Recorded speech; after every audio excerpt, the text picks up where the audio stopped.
এবার ওমর রাদিয়াল্লাহু বলল, তুমি বললে হবে না, তোমার বগলের নিচে থেকে বোতলটা বের করো, আমি দেখতে চাই। আল্লাহর কত বড় পাওয়ার, কত বড় দয়া। যেই মাত্র ওমর রাদিয়াল্লাহর সামনে বোতলখানা বের করা হয়েছে, আল্লাহ সঙ্গে সঙ্গে তার পাওয়ার দিয়া মদের বোতল নয়, অর্থাৎ মদের মধ্যে অথবা বোতলের মধ্যে যে মদ সম্পূর্ণ দুধে পরিণত করে দিয়েছে, সাদাই পরিণত হয়েছে। আল্লাহু আকবার বলে। এবার যুবক আশ্চর্যান্বিত হলেন। তদানীন্তন সময়ে দেশের আমিরুল মুমিনিন ছিলেন হযরতে ওমর ফারুক রাদিয়াল্লাহু, কি নাম বললাম? হযরতে ওমর ফারুক রাদিয়াল্লাহু ফজরের নামাজের পর আরবের সুড়ঙ্গ রাস্তা দিয়া পাহাড়ের পাদদেশ দিয়ে চলতেছেন। প্রচণ্ড গরমের সময় একজন যুবক চাদর মুড়ি দিয়ে গায়ের মধ্য দিয়ে সকালবেলা পড়ত, সে সকাল প্রভাতে সকালবেলা উনি কেমন যেন সুড়ঙ্গ রাস্তা দিয়ে রওনা দিয়েছেন। আর মনে মনে চিন্তা করছেন, না জানি এই দেশের আমিরুল মুমিনিন প্রেসিডেন্টের চজরে অথবা চোখে যদি আমি ধরা পড়ে যাই, কি যে ফয়সালা হবে আল্লাহ তুমিই জানো। ওই সুড়ঙ্গ রাস্তার কোনো ডান সাইড এবং বাম পাশে কোনো রাস্তা ছিল না।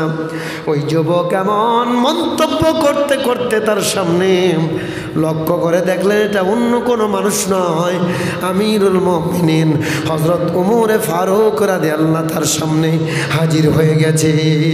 আল্লাহু আকবার। ও বন্ধু, ভালো করে দিনের কান লাগান। এবার যুবক দেখল সামনে যেহেতু আসতেছে, এখান থেকে যদি পেছনে ব্যাক করি এরপরেও ধরা পড়তে হবে, দৌড় যদি দিই তারপরে আঘাত খাইতে হবে। উনি মনে মনে চিন্তা করলেন, মাবুদ তুমি তো পাহাড়কে নগর করতে পারো, নগরকে সাগর করতে পারো, তুমি তো মধুকে দুধ বানাইতে পারো, আবার মদকেও দুধ বানাইতে পারো। আমার হাতে কি আল্লাহ তুমি তো জানো, আমি তোমাকে ভয় করছি, কোনোদিন এমন ভয় আমি তোমাকে করি নাই। তো মিনুনা বিল্লাহ, ভালো করে মনোযোগ দেন। আমাদের মধ্যে অনেক যুবক ভাইরা আছে এরকম নেশা করতে পারে, ইচ্ছা করলে আল্লাহ পাক তাকে হেদায়েতের বাণী দিতেও পারে। যেটা বলেন ঠিক কিনা?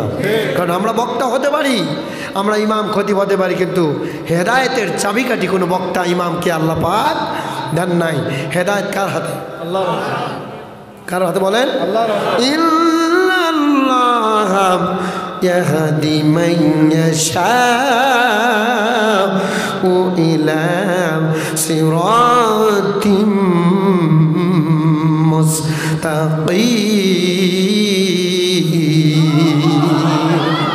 আরো জোরে আল্লাহু আকবার বলেন। আল্লাহ রাব্বুল আলামিন বললেন, ও দুনিয়ার সমস্ত মানুষেরা তোমরা জেনে রেখো, ইন্নাল্লাহ নিশ্চয় আল্লাহ ইয়াহদি মান ইয়াশাউ, উনি যাকে ইচ্ছা তাকে হেদায়েত করতে পারেন। আল্লাহ ছাড়া হেদায়েতের মালিক কেউ নেই। যাকে ইচ্ছা ইন্নাল্লাহ ইয়াহদি মান ইয়াশা ইলা সিরাতিম মুস্তাকিম, সঠিক পথের দিশারি একমাত্র আল্লাহ যাকে ইচ্ছা দিতে পারেন, অন্য কেউ পারেন না। ঘোষণাটা কার? আপনারা কি এটা বিশ্বাস করেন? শোনো ভাইরা বলেন, বন্ধুগণ লক্ষ্য করেন। এবার ওমর রাদিয়াল্লাহু চিন্তা করলেন, হযরত ওমর ফারুক চিন্তা করলেন, এই প্রচণ্ড গরমের মধ্যে যুবক চাদর উড়ন দিয়েছে, মুড়ি দিয়েছে, নিশ্চয় এর মধ্যে কোনো কিন্তু আছে। উনি বললেন, যুবক এই গরমের মধ্যে তুমি চাদর গায়ে দিয়েছো কেন? তোমার কি জ্বরে আক্রান্ত হয়েছে নি? কিছুই বললেন না। ওর কাছে গিয়া মাথায় হাত বুলে দিলেন, কেউ বলেন শরীরে হাত দিলেন, দেখে কোনো জ্বর নেই, গাটা ঘেমে গেছে। এবার ওমর রাদিয়াল্লাহু বলছে, যুবক নিশ্চয় তোমার হাতের মধ্যে কিছু রয়েছে, চাদরটা তুমি ওপেন করো, খুলে ফেলো। আল্লাহু আকবার বলেন। যুবক আল্লাহর কাছে মনে মনে ধারণা দিয়েছে, মাবুদ এই কঠিন বিপদ থেকে তুমি যদি আমারে বাঁচায়া দাও, আল্লাহ এই মুহূর্তে যদি আমিরুল মুমিনিন হযরত ওমর ফারুক রাদিয়াল্লাহর কাছে ধরা পড়ে যায়, নিঃসন্দেহে আমার দেহ থেকে মাথাটা আলাদা হয়ে যাবে। যদি বলেন ঠিক কিনা? উনি এইভাবে তওবা করে আল্লাহর কাছে যখন সাহায্য চাচ্ছিলেন আর বলতেছিলেন আল্লাহ তুমি আমারে বাঁচাও, তোমাকে বড় ভয় করি, আল্লাহর কুদরতি রহমতের দরিয়ায় সঙ্গে সঙ্গে জোশ মেরে গিয়েছে। আল্লাহ কুদরত থেকে তার ভেতরে চাদরের মধ্যে অথবা বগলের নিচে হাতের মধ্যে যে বোতলটা ছিল ওই মদকে সঙ্গে সঙ্গে আল্লাহ পাক দুধে পরিণত করে দিয়েছে। আল্লাহু আকবার বলে, আওয়াজ দিয়ে বলেন সে আল্লাহ আছে না নাই? সে আল্লাহ পারে না নাই? বলেন সে আল্লাহ কি পারে না? আল্লাহ পারে না এমন কিছু নেই, কথা বলেন ঠিক কিনা?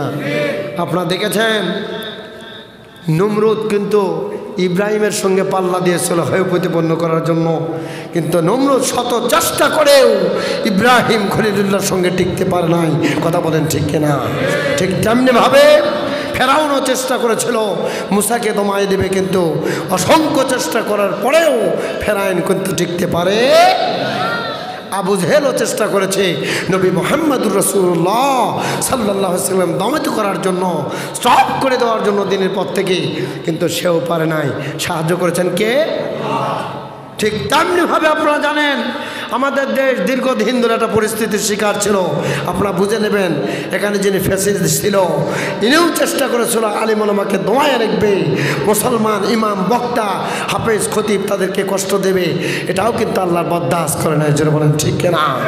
বন্ধুগণ মনে রাখবেন এই পৃথিবীর যত বড় বড় নাস্তিক, যত বড় বড় শয়তান মুস্তাদ নাস্তিকদেরকে পদদলিত করার জন্য কাবা ঘর ধ্বংস করতে গিয়েছিল কে? আব্রাহার বাদশাহ। আল্লাহ কিন্তু কামান ব্যবহার করেন নাই। আল্লাহ কি করেছে? সবচাইতে পাখির মধ্যে ছোট পাখির নাম হলো আবাবিল। এটা উট পাখিও নয়, শকুন বাজ পাখি চিল পাখিও নয়, এই আবাবিল পাখি দ্বারা আপনারা জানেন তাকে ধ্বংস করেছে, ঠিক কেনা বলেন?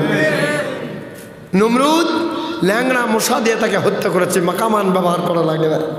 ফেরাউন পানিতে চুবাইয়া চুবাইয়া ডুবাইয়া মেরেছে, এটাও দুর্বল জাতি, কথা বলেন ঠিক না?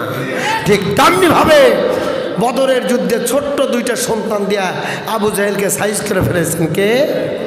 ছোট্ট বাচ্চা, যারা যুদ্ধে যাওয়ার মতো কোনো বয়সী হয় নাই। আপনারা জানেন খেজুর গাছের তাজা শাখা দিয়ে, হাদিসের মধ্যে আসছে, ব্যাখ্যা দেখবেন। ঠিক তেমনই এই বাংলাদেশের যেনারা ছিল অন্যায় করেছে, আপনারা জানেন আলেমদের কষ্ট দিয়েছে, এদেরকে ধ্বংস করতে কিন্তু কামান লাগে নাই, বক্তা আলেমেরাও কোনোদিন মিছিল করে নাই। সবে মাত্র স্কুল কলেজের ছোট ছোট ছাত্ররা যারা মাধ্যমিক স্কুলে পড়ে, মাদ্রাসা, এদের দিয়ে আল্লাহ পাক জালেমকে বিদায় করে দিয়েছে। বলেন ঠিক কেনা? এই জন্য জালেমের উত্থান আর জুলুমে কি বলেন ঠিক না? জালেমের পতন আর জুলুমের উত্থান আল্লাহ পাক দান করেছে, আলহামদুলিল্লাহ বলেন। এই জন্য আমরা মনে করতাম যে এই দেশ যিনি চলে গেলেন তার দেশ, আসলে কি তাই? সারা পৃথিবীর মালিককে আল্লাহ।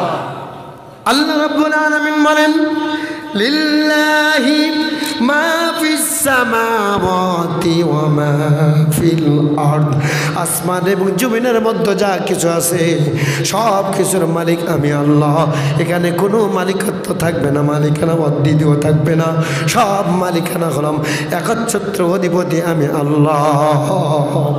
আল্লাহ কোরআনে অসংখ্য জায়গায় বলেছেন সাব্বাহা লিল্লাহি মা ফিস সামাওয়াতি ওয়া মা ফিল আরদ। আল্লাহু আকবার বলেন।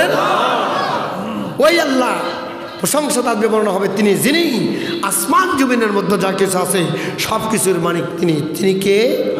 আরো জোরে বলতে হবে শোনো ভাইরা, তিনি কে? সেই আল্লাহ বলতেছে আমি আল্লাহ বোতলের মধু নয় মদকে দুধে পরিণত করতে পারি। দুইটা রেওয়ায়েত এসেছে, আমি যে কিতাব পড়েছি এখানে লেখা আছে মদটা দুধে পরিণত হয়েছে। আল্লাহু আকবার বলেন। কোনো জায়গায় অনেক ভাইরা বলে আলেম ওলামারা ইমামরা বক্তারা যে মধু দুধে পরিণত হতে পারে, কি বলেন?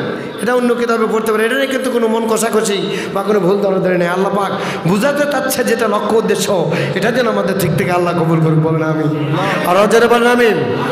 এবার যুবক কাঁদতে কাঁদতে প্রেসিডেন্টের সামনে হঠাৎ করে মুখ দিয়ে আল্লাহ পাক দুধের কথা বের করে দিয়েছে। এবার ওমর রাদিয়াল্লাহু বলল তুমি বললে হবে না, তোমার বগলের নিচে থেকে বোতলটা বের করো, আমি দেখতে চাই। আল্লাহর কত বড় পাওয়ার, কত বড় দয়া। যেই মাত্র ওমর রাদিয়াল্লাহর সামনে বোতলখানা বের করা হয়েছে, আল্লাহ সঙ্গে সঙ্গে তার পাওয়ার দিয়া মদের বোতল নয়, অর্থাৎ মদের মধ্যে অথবা বোতলের মধ্যে যে মদ সম্পূর্ণ দুধে পরিণত করে দিয়েছে, সাদাই পরিণত হয়েছে। আল্লাহু আকবার বলেন। এবার যুবক আশ্চর্যান্বিত হলেন, ওমর তারে মাফ করে দিলেন, ছেড়ে দিলেন। যুবক কিছু দূর যাওয়ার পর কিউরিওসিটি বশত মনের ব্যক্ততা প্রকাশ করার জন্য চিন্তা করলেন, কিরে আমার হাতের মদ যদি দুধ হতে পারে, এখন একটু পরীক্ষা করে দেখি তো আসলে কি আছে। এইবার সামনে নিয়ে দেখে সর্বনাশ, আবার তো দুধ নাই, ওটা মদে পরিণত হয়েছে। যুবকের মনে পড়ে গেল, আমি তো আল্লাহর কাছে ওয়াদাবদ্ধ হয়েছি, আর ভুল করা যাবে না।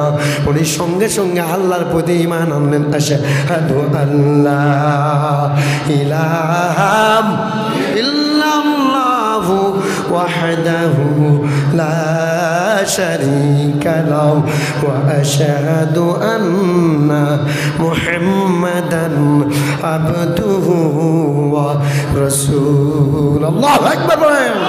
আল্লাহ কুরআনুল কারীমের মধ্যে বলেন, এইভাবে করে তুমিনুনা বিল্লাহি ওয়া রাসূলিহি, আল্লাহ এবং তার রাসূলের উপরে তোমরা ঈমান আনবা। যদি তোমাদের মধ্যে কেউ ঈমান আনে, তাহলে তোমাদের যে পুরস্কারের কথা আল্লাহ কোরআনে বলেছেন, সেটা হলো ওয়া ইয়াগফির লাকুম যুনুবাকুম, তোমাদের জীবনের সমস্ত গুনাহ মাফ করবেন। তিনি কে?